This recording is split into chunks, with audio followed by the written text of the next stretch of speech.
हाँ जी माशाअल्लाह। तो यह वेखो जी, यह पाकिस्तान के हालात ने।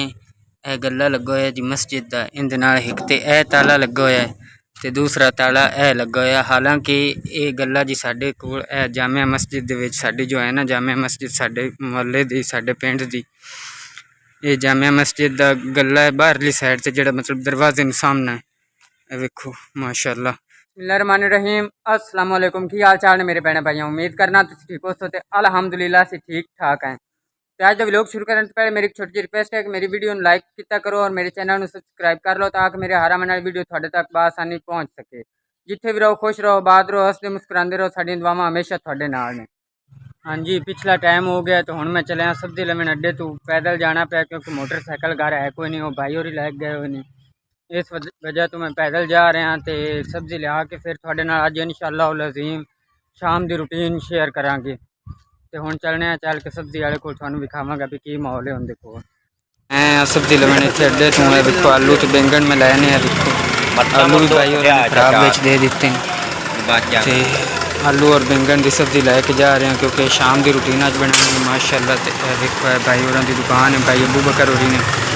तो इन्हों के फ्रूट जुड़े हुए साइड तो माशाअल्लाह पीछे बड़ा अच्छा फ्रूट जुड़े हुए हैं बड़े तरतीब नाल। तो यह सब्जी वगैरह है माशाअल्लाह। तो हुण सब्जी लैके आप चलने हैं घर।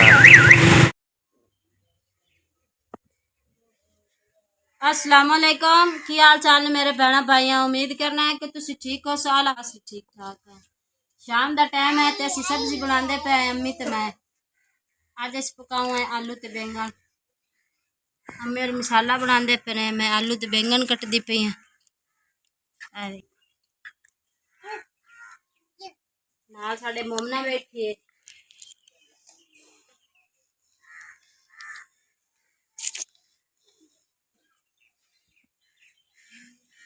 अल्लाह ताला दा लाख लाख शुक्र है जिन्ने च रखे खुशहाली नाल। असी शुक्र तला अलहमदुलिल्लाह पढ़ने आए उनका लाख लाख किसान है।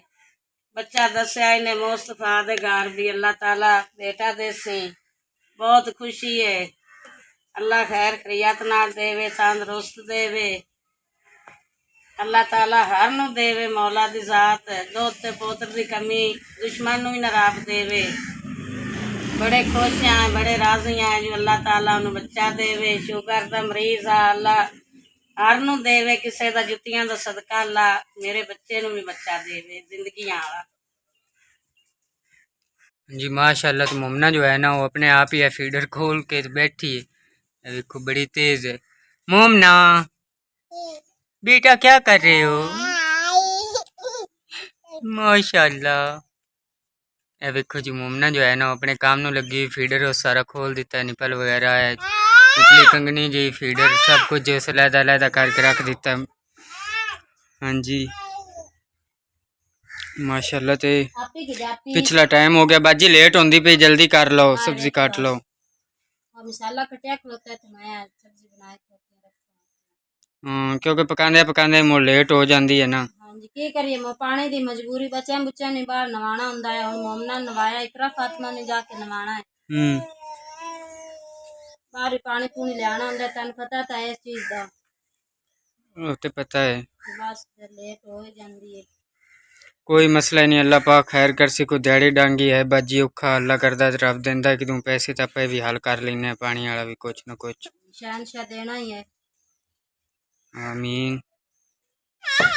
हाँ जी। तो बेगम साहब जो है ना वो है मिसाला कुटती पई है, तो बाजी होरी जो है ना वो वसल कटते पे माशाल्लाह। हाँ जी जी रख दिता है सबज मरचा ते अदरक ते थोम दा मसाला बनांदे पे। मैं नाल प्याज काट के विच पा देनी। बाजी होरी जो है ना वो आटा गूंद रहे ने, तो बेगम साहब जो है वो सब्जी पका रही है। हाँ जी की कंडीशन है सब्जी दी? प्याज हो गए न ब्राउन से, हुण विच थोम ते अदरक कुटिया के वो पांदी पे।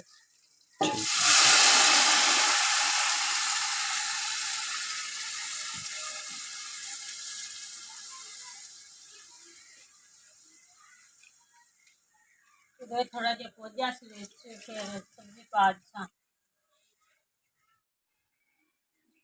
हाँ जी तो मैं आटा गूंदन लगी। मैं चलो तुसी सालन बना लो, तो मैं नाल आटा गूंद के तंदूरी पा लेनी क्योंकि मौसम खराब है।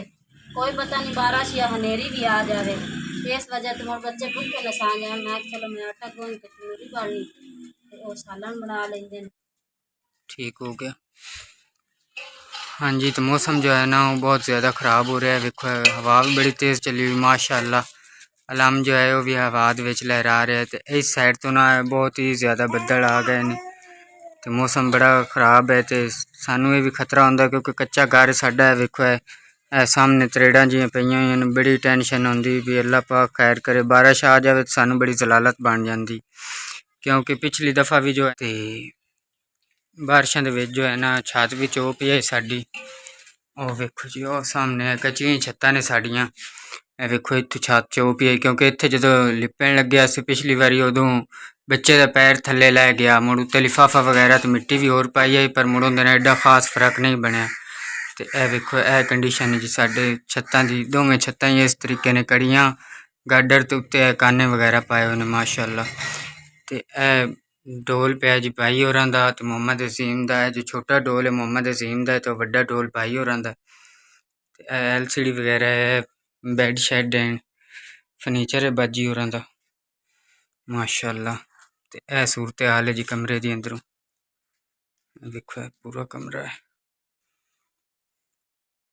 अल्हम्दुलिल्लाह अल्लाह पाक दा लख लख शुक्र है कि रब जिस हाल विच भी रखे ना, अल्लाह पाक का शुक्र अदा करना चाहिए। अल्हम्दुलिल्लाह उनका लख लख शुक्र है।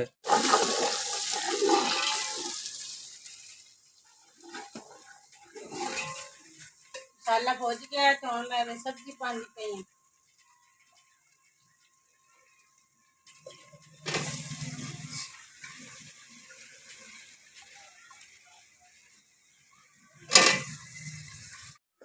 हाँ जी बेगम साहब सालन कितने पहुँचे?